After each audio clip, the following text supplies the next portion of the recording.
guys? This is MPFSU, and back with a video. This is our map guide for Siege of Shanghai 64-player conquest. As you can see, there are 5 flags. You have Alpha, Bravo, Charlie, Delta, and Echo. And so on each side, on the U.S. side, you have Alpha and Bravo, and on the Chinese side you have Delta and Echo, and then in the middle there's Charlie, and Charlie's in this big skyscraper of a building, and that's mainly where infantry are going to fight because obviously vehicles don't have access to it. And it's a current theme that's with the way DICE has designed these maps to give a good flow between infantry and armor. So mainly armor is mainly going to be your transportation to Alpha, Bravo, Delta, and Echo. Now, if you have if you capped Alpha and Bravo, then you need to move to Delta and Echo. And there's plenty of vehicles to do so. You have APCs, tanks, you have transport choppers, which I'll get into in a second, as well as some attack chopper, and then a boat eventually if you crush down the Charlie point. But the map is kind of tricky because there are the flags on the outside are mainly still have some infantry focus to them. You necessarily don't really want to drive the armor into them, and a couple of them you can't actually drive armor into, and we'll get into that in a second. Now, as you see, playing with me is I'm playing with Huddy, I'm sorry, as well as this guy named Shinob. I can't pronounce. Sorry, dude, I mispronounced your names. But anyway, we're just going to name him Shinobi for right now. So we just captured Alpha, and now we're taking an APC. And this is a good way to transport us to the different points on the outside, because right now Charlie is not really a concern for us because we need to cap Bravo since we are outside and we're not on Charlie point as of right now. So we're pushing up, and so mainly here what you want to do is just make sure you're checking all sides. Which Huddy is looking back. He probably should be looking forward, but he eventually gets his head turned around on the swivel, and he helps me out here. But we want to see how the infantry is pushing up on Bravo. We want to try to help them, keep them in front of us, and kind of stay behind. And another thing, a key thing with this is what I was mentioning before, is not taking the armor actually into the point, but just driving it to the point. You'll see here as we roll up on Bravo, as we're still clearing out a few infantry up top. Mainly, that's what you want to use the armor for, is to take care of the infantry from when they spawn, from cutting off their spawn and entering back into the point to help recap to stop us from capping it. So right now you see I stopped the vehicle, and Huddy gets out and he goes right into Bravo.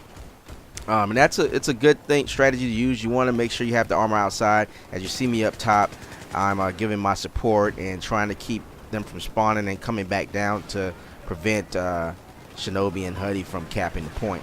Huddy does a good job of getting down there and trying to cut off their entryway, because he realizes as well this is where they're going to interact. Gets a nice kill there, and runs away from a grenade. But they capped the point, and good job by Huddy by getting down there and doing so. Now, another thing is keeping the APC up.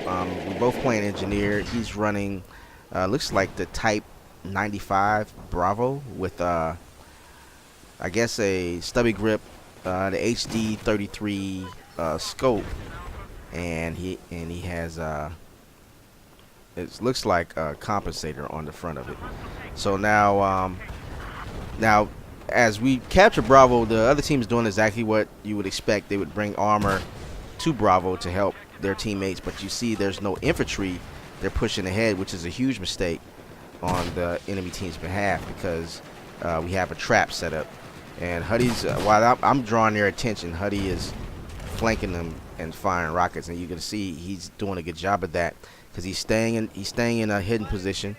As you see, he takes cover there, and then he's just going to wait for his opportunity to take a nice shot, because right now they're both looking in my direction, as you can see here. I eventually take a shot and eventually get destroyed, but from a shot from the tank. Or maybe it's a shot from infantry. I don't know. I blew up over there on the other side. But that's what we were doing. We were tag teaming on that armor.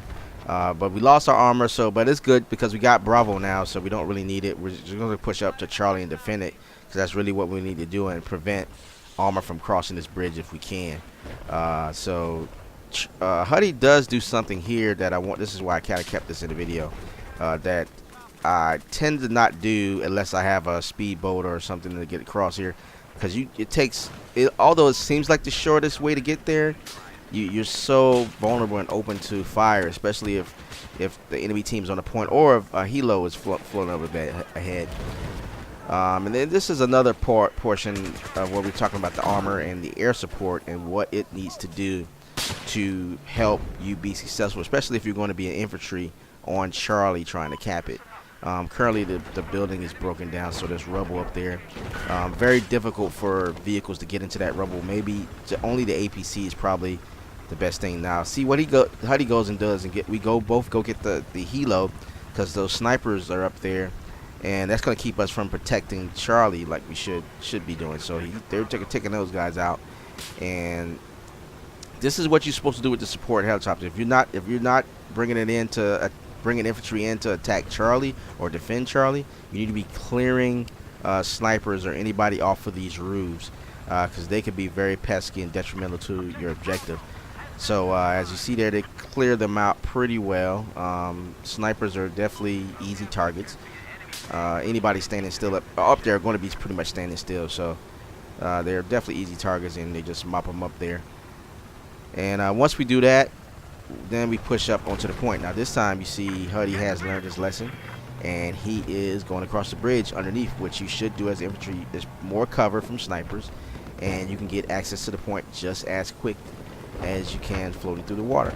So now at this point the enemy team has captured Charlie, so we're making a push. I think I'm ahead of him right there, and so we're making a push to try to cap it and pretty much close out this game. We've done a good job, and we're pushing our team towards victory, and he does a good job spotting some guys.